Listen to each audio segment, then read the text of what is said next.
ইউরোপের ট্রেনে ভ্রমণ করার সুযোগ পেয়েছেন, এক দেশ থেকে আরেক দেশে যাবার পথে মাঝে যে দেশ পড়ে সেই দেশে গেছেন, ওটা আক্ষরিক অর্থেই ট্রানজিট। কিন্তু এখানে যেটা করা হচ্ছে সেটা হচ্ছে ভারত থেকে ট্রেন ঢুকবে বাংলাদেশে, বাংলাদেশ হয়ে সে আবার আর এক পৃষ্ঠায় গিয়ে ভারতের মধ্যেই ঢুকবে। এটা কি যাত্রীবাহী ট্রেন নাকি মালবাহী?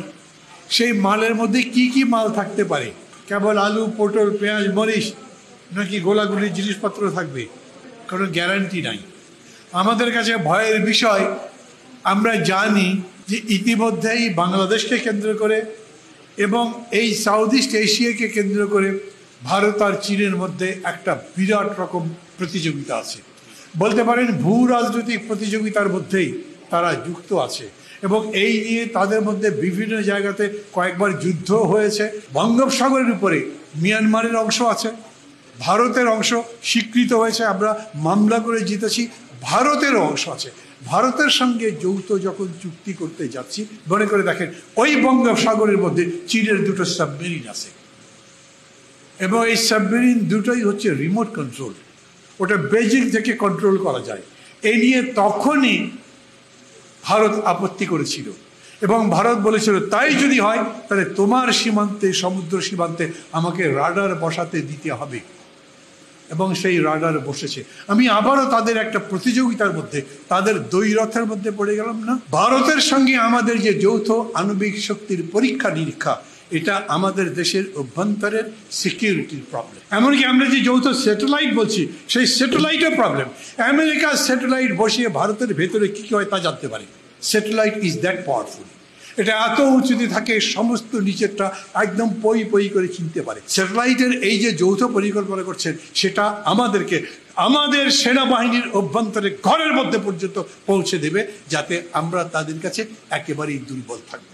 আজ যিনি প্রজা, কাল তিনি স্বাধীন রাজা হয়ে যেতে পারেন। অতএব লড়াইটা তার জন্যই। আমি আমার মতো বাঁচতে চাই, আমি মানুষ জন্মেছি, মানুষের মতো বেঁচে তারপরে মারা যাব।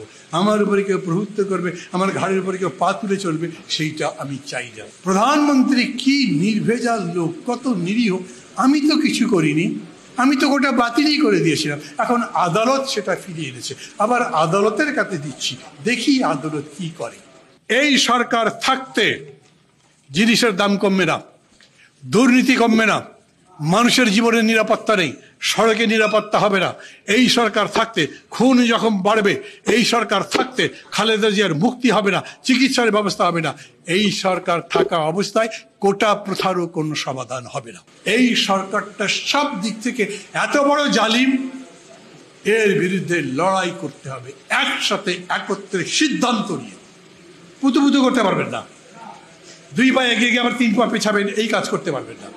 যদি ভাবতে চান আগেই ভাবেন, ভাববার পরে যখন রাস্তায় নামবেন তখন পথই চলতে থাকেন। এই পথ আপনাকে মঞ্জিলে বক্সিদে পৌঁছে দেবে। ইতিমধ্যে আমরা 41টা দল রাজি হয়েছি। আমি এর মধ্যে দেখলাম কথাবার্তা বলে অন্যান্যদের সঙ্গে আরও যারা এই যুগপথের সঙ্গে নাই, তারাও এটার মধ্যে আসবেন। একদিন যদি এমন হয় ওই টিকাটুরির মোড় থেকে নাইটিঙ্গেল কিংবা মনে করেন যে বকবাজার পর্যন্ত যতগুলো দল এবং জোটের নাম করতে পারবেন, সবাই মিলে সমাবেশ দেবে এবং বলবে এইখানে ঘোষণা করলাম এই সরকারকে ক্ষমতা থেকে নামিয়ে তারপরে আমাদের আন্দোলন থামবে। দেখবেন সেই দিনই ওদের পরাজয়ের ঘণ্টা বেজে যাবে।